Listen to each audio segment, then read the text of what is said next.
ዛሬ ሐምሌ 4 ቀን 2018 ዓ.ም በፋኖ ስልታዊ ወጥመድ የጠላት ኃይል ከፍተኛ ሽንፈትን ተከናነበ።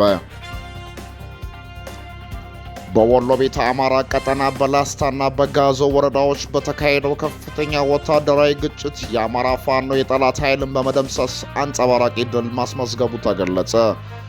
በአማራ ፋኖ ብሔራዊ ንቅናቄ ወሎ ቤተ አማራ ምኒልክ እዝ 106ኛ ኮር 34ኛ ክፍለ ጦር አርበኞች አማካይነት በተወሰደው ስልታዊ እርምጃ ከጋዞ ወረዳ አስቲያ ከተማ በመነሳት ጥቃት ለመሰንዘር ሲንቀሳቀስ የነበረው የጠላት 61ኛና 65ኛ ክፍለ ጦር በፋኖ ቀለበት ውስጥ በመግባት ክፉኛ መሽመድመዱ ታውቋል።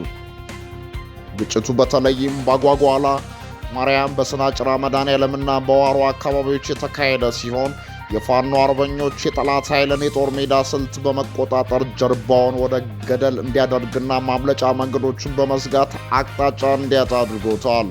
በዚህም የተነሳ በአፈሙዝ የተረፈው የጠላት ኃይል ለመሸሽ ሲሞክር ከ200 እስከ 300 ሜትር ጥልቀት ባለው ገደል ውስጥ በመውደቅ ከፍተኛ ኪሳራ አስተናግደዋል። ትናንት ሐምሌ 3 ቀን 2018 ዓ.ም ከጠዋቱ ጀምሮ እስከ አመሻሽ ድረስ በተካሄደው በዚህ ውጊያ ፋኖ የመሬት አቀማመጥን እንደ ደጀን በመጠቀም የጠላት ኃይልን ሙትና ቁስለኛውን እንኳን ለማንሳት ፋታ እስኪያጣ ድረስ ብትንትኑን አውጥቷል። በዚህም የተረፈው የጠላት ሰራዊት ወታደራዊ ቁሳቁሱን እየጣለ ወደ አስቲያ ከተማ በውርደት ፈርጥጧል። በዚህ ወታደራዊ ተጋድሎ ፋኖ ከፍተኛ ቁጥር ያላቸውን የጠላት ወታደሮች ከመደምሰሱ ባሻገር ለህልውና ትግሉ ወሳኝ የሆኑ በርካታ የጦር መሳሪያዎችንና የተለያዩ ወታደራዊ ቁሳቁሶችን በቁጥጥር ስር ማዋሉ ተረጋግጧል።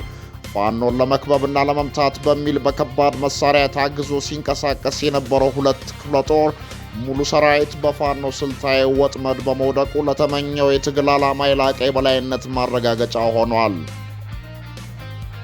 በሌላ ግንባር በመንዝ አውራጃ በሞላሌ ከተማ በተዘነዘረ ጥቃት የወረዳው የሚሊሻ ጽሕፈት ቤት ኃላፊና የመቶ መሪ መገደላቸው ተገለጠ። ሐምሌ 4 ቀን 2018 ዓ.ም በመንዝ ማማ ክላስተር ሞላሌ ከተማ ውስጥ በብልጽግና አገዛዝ ሰራዊት ላይ በተዘነዘረ ድንገተኛ ጥቃት የወረዳው ሚሊሻ ጽሕፈት ቤት ኃላፊና የ100 መሪ መገደላቸውን የአማራ ፋኖ ብሔራዊ ንቅናቄ ሸዋ ጠቅላይ ግዛት አሳምነው እዝ የአፄ አምደ ጽዮን ኮር አስታወቀ።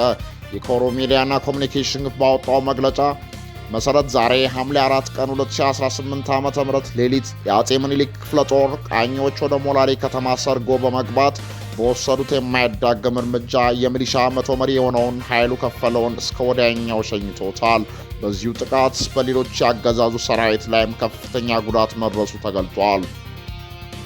ይህ በእንዲህ እንዳለ የፋኖ ቤተሰብ ከብቶችን ዘርፈው በመሸሽ ላይ በነበሩ የሚሊሻ አባላት ላይ በአካባቢው የሚንቀሳቀሱት የአባት አርበኞች በወሰዱት አጸፋዊ እርምጃ የመንዝማማ ወረዳ የሚሊሻ ጽሕፈት ቤት ኃላፊ አቶ ችላ ባለው የተባሉ ግለሰብ ሌሎች ሚሊሻ አባላትም ተገድለዋል። በጥቃቱ የቆሰሉ በርካታ ያገዛዙ ሰራዊቶች በአሁኑ ወቅት በሞላሌ ከተማ ሆስፒታል ገብተው በመታከም ላይ ይገኛሉ ሲል የአማራ ፋኖ ሸዋ ጠቅላይ ግዛት ያሳምነው እዝ የህዝብ ግንኙነት መምሪያ መረጃውን አድርሷል። በሌላ የሰሜን ሸዋ ግንባር በተሰማ ዜና ዛሬ ሐምሌ 4 ቀን 2018 ሸዋ ጠቅላይ ግዛት አሳምነው እዝ አፄ ዘርዓ ያዕቆብ 2ኛ ኮር ናዶ ክፍለ ጦር በመራቤቴ አውራጃ በታሪካዊ ኮላሽ ተራራማ ስፍራና በዓለም ከተማ ዙሪያ ሰፍሮ በነበረው የብልጽግና አገዛዝ ሰራዊት ላይ የናዶ ክፍለ ጦር ጀግኖች መብረቃዊ ጥቃት በመሰንዘር አኩሪ ድል አስመዝግበዋል።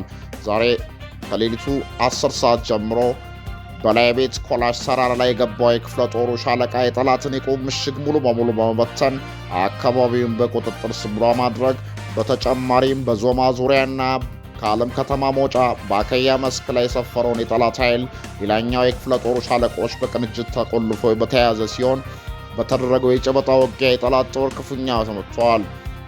በዚህም አስደናቂ ውጊያ አንድ ሙሉ ያገዛዙን ታጣቂ የጫነ ኦራል ተሽከርካሪ ልዩ ስሙ ዘይታ በተባለ ቀበሌ በቦምብ ተመቶት ከነጫነው የሰው ኃይል ወደ አመድነት ተቀይረዋል።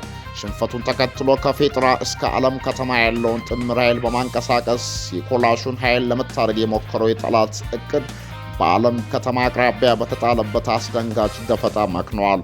በአሁኑ ሰዓት ጀግኖች ቦታቸውን ይበልጥ እያሻሻሉ ሲሆን በጀግኖቹ የዓለም ገዳይ ወይንም ስናይፐር ቡድን ከፍኛ የተመታውና የተበታተነው የጠላት ኃይል ሙትና ቁስለኛውን ለመሰብሰብ በመወራጨት ላይ ይገኛል። ነገር ግን ከጀግኖቹ ባሩድ የተረፈ የለም።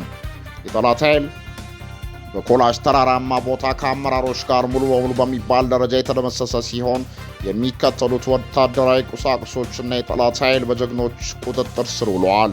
3 ኮማንዶ አመራሮች፣ 1 ብሬን ከነሙሉ ሽንሽሉ፣ ክላሽንኮቭ ጠመንጃ፣ ማውዘር ወይም መንቶቭ፣ መገናኛ ራዲዮ፣ ኤፍ1 ቦምብ፣ 12 ካዝና እና 7 የደረት ትጥቅ፣ 660 የክላሽ ተተኳሽ ጥይቶችና ሌሎች ልዩ ልዩ ወታደራዊ ቁሳቁሶች መማረክ ተችሏል።